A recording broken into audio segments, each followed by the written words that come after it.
Hi. The story so far. I made a mini Monday video, and then Captain Electro saw that, and so he made a mini Monday video, and he showed his mini Monday knife, a coin knife, a very cool coin knife that he made, and I saw that, and my avaricious collector's bent was incited. I wanted one of these coin knives, and as it happens, coincidentally, I had been making a little knife out of a straight razor, as upon occasion I am wont to do. And during that process, something about possibly this may have reminded me of the color-coded wiring. You got all the different wiring colors there. Green, blue, orange, red. Did I miss something? It looks, I don't know, the colors look a little odd through the camera. I think there's even a brown looking one there. Unless that's the orange. Maybe two shades of orange in there. So, yeah, whatever. I just, at some point I was like, I want to send this knife to Captain Electro. But once I saw the coin knife, of course, I became self-interested. And I thought, well, maybe I could trade him this knife for a coin knife. And that will also encourage him to do a little bit of knife making, because I think he'd like to do that if he's got a reason, right? And so now he's got me coercing him. Now he's got a reason. So that's good.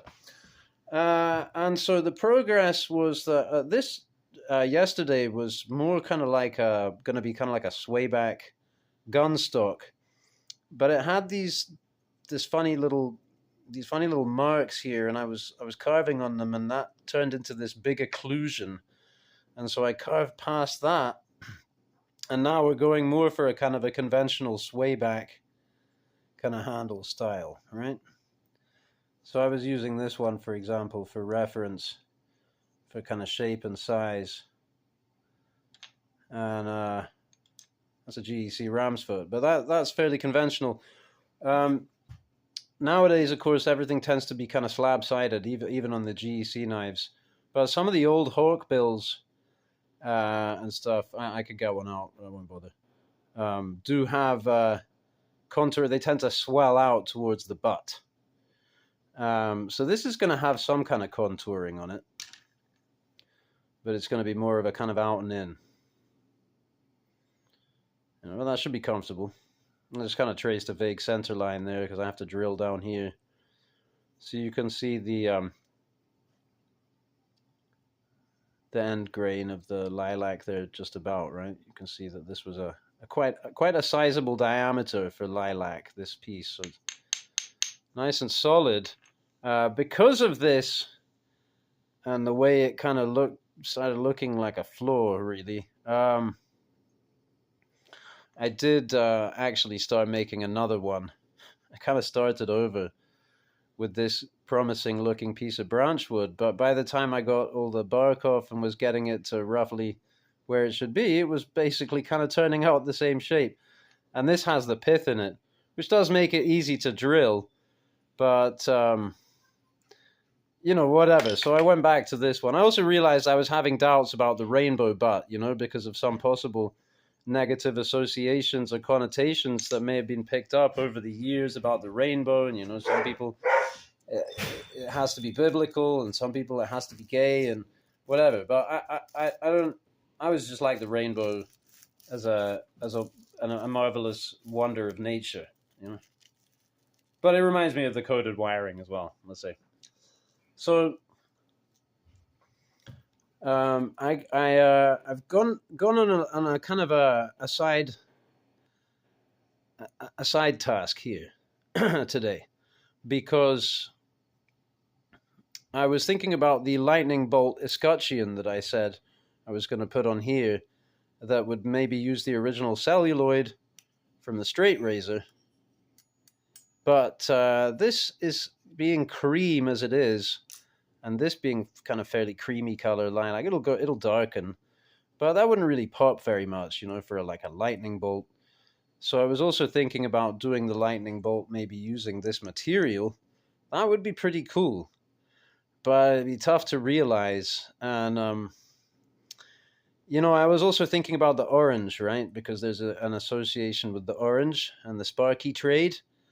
And I knew that I had this piece of FRN, which is a scale of a cheap buck knife.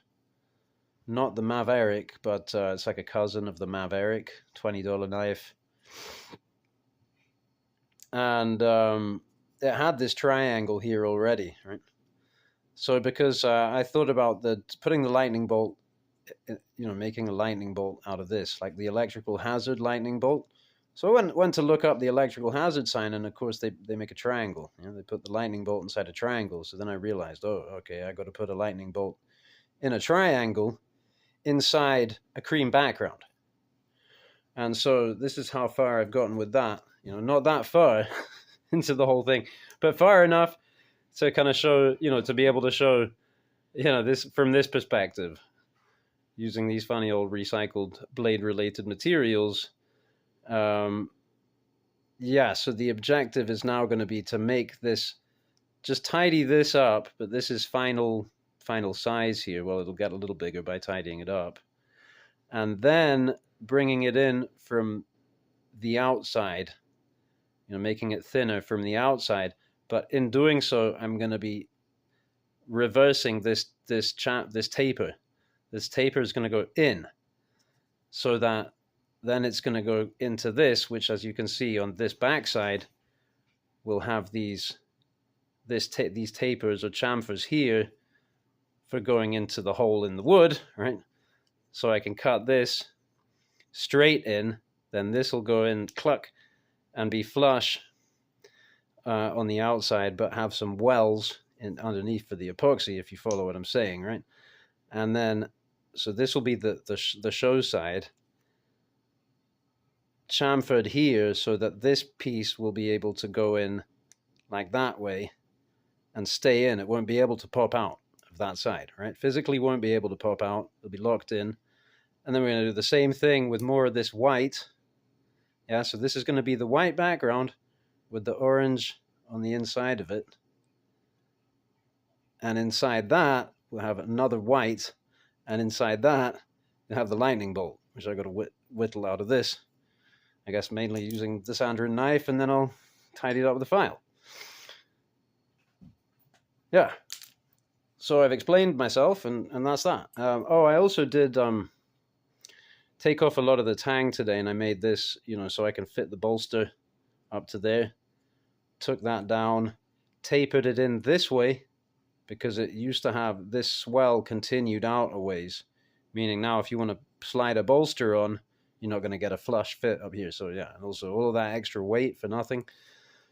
So yeah, I've kind of reshaped this, and in fact I will probably do a little more here to take it down because of wanting to make this a sway back. I'm going to maybe take this off a little and take that off a little. Well, yeah, take a little more of that. Doesn't really need this tail there, but maybe I'll just cut the whole thing off. Yeah, and I put these grooves in, and these for the epoxy. So that'll stick in really well. I probably won't need to bother putting a pin in. And then also, yeah, so for the collar, I think instead of doing the collar or the bolster, as it were, I was thinking about doing it like that to match. I kind of think that's too much, really. And because I started using these materials, so now I thought, well, how about if I made like a stacked, you know, for example, 2 white, 1 orange up here. Yeah. And, or 2 orange and 1 white, maybe. This stuff is tougher. You kind of maybe want this on the outside, but it's not so attractive. I think this is tough enough. Celluloid, interesting stuff. Smells amazing when you cut into it. They say that's very toxic, but to me it smells like you're walking through the freshest wintergreen pine forest ever. Kind of smell. Really like Vicks Vapor Rub or something. And it off-gases and causes things to rust. So that is a disadvantage. But I'm subscribed to Exquisite Knives. channel, David Ellis, and he showed some mega fancy, you know, high-end folder. This thing would be worth tens of thousands of dollars, and it had celluloid on it, you know, and it's, I mean, you can't get it. No, nobody's making celluloid anymore, so I think it's like illegal to manufacture it or something. So if you want celluloid, you got to find some of the vintage stuff, and it is beautiful, you know, one of these beautiful old materials. Speaking of which, look at this. Chatoyance. I got this one from Pocket Knife Therapy, one of his granddad's collection. I mean, even just explain this to me. What even is this? Is this 100% synthetic? Or is this like an abalone with a resin, with an acrylic on top? Or what? But it's, I don't know if it's celluloid or what it is. But it's just amazing.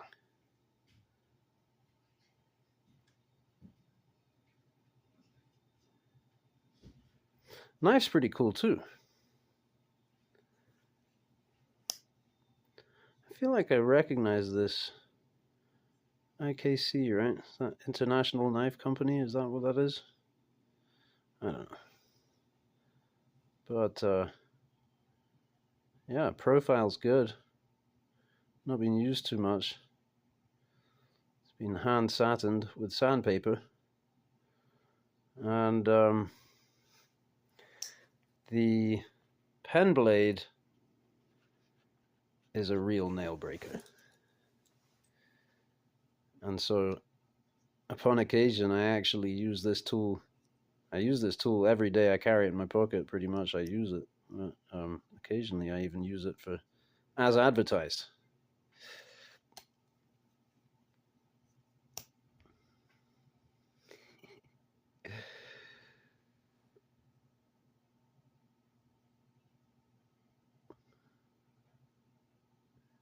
Real attention to detail on this knife, you know. This profile. Swedges and everything. Might need a little attention at some point. Hoping to up my game in terms of slip joint, you know, technician ability, of which right now I have the ability to basically smash stuff. Well, long enough. Thanks for watching, and we'll update with how this is all going. Did I mention that I was using this diamond file after using the Sandrin knife? No, okay, so I haven't gone on long enough. Yes, the Sandrin knife. Can't go on long enough about this thing. You can carve things like FRN, which you can carve this with a normal knife, but see how long your edge lasts. Carving on this stuff. And see how long you have to sharpen to get it back as well. It's pretty tough because of the glass fibers that are in it. Obviously, not the nylon's pretty soft. But yeah, this cuts. This will carve buttery with this thing, and it's very predictable kind of material. You know? Yeah, so I roughed this out with this knife. I'm thinning it down. It had one of these unfortunate pockets right there. Well, it still kind of does, but you know, quite a lot of shaping to do on that. And same deal with this. So with this diamond file, I've already got now so that it'll go all the way through. So I just need to get that a bit bigger and this a bit tidier. And okay, probably really no. One more thing, because just for the record, on my channel I have stated that this knife is cool, and I now have reservations because all I did in the video in question was take it out of the packet and open it and use it. But I forgot to check, you know, I mean, it's a real noob mistake. Also, I called it a liner lock when it's obviously a frame lock, so, you know, color me ashamed. But yeah, very late travel on this, and you can't. There's just no way to get it. You have to dig in with a nail, you know. So I mean, maybe that's how it's designed to use. You know, it's not designed to be a one-hander thing. It's designed to be a little tiddly blink blank. But yeah, that even got me thinking. Well, now I got a problem. You know, like why did I even buy this piece of junk? Now I feel like I have to try and do something to make it better. You know, to make this lockup earlier. Basically, what it occurred to me to do would be to make this whole scale again and adjust it ever so slightly so it's a little shorter that way, and that will bring this back out. Unless, yeah, that's right, isn't it? I think that's right, because you're kind of making the whole thing shorter that way, as it were. Anyway, that was kind of unnecessary. Thanks for watching. Updates to follow.